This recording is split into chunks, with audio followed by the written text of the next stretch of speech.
Hello guys, আসসালামু আলাইকুম। চলে এসেছে রোজা, তাই বানাচ্ছি ইফতার। নিজের হাতে ইফতারি বানানো মজাই আলাদা। এখানে বেসন গুলিয়ে নিয়েছি, এখন বেগুনি বানাবো।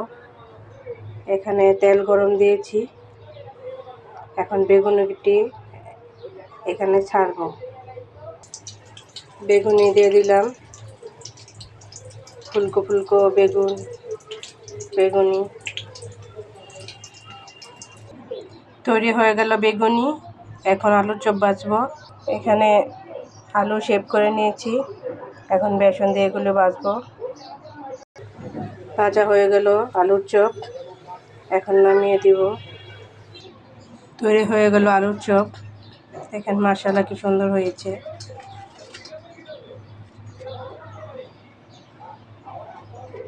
এখন ভাজবো ডিম চপ।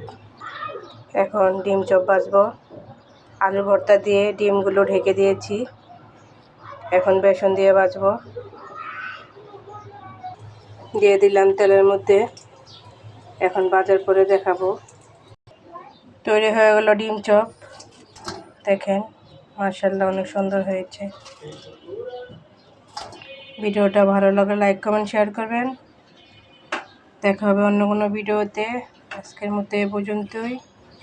আল্লাহ হাফেজ।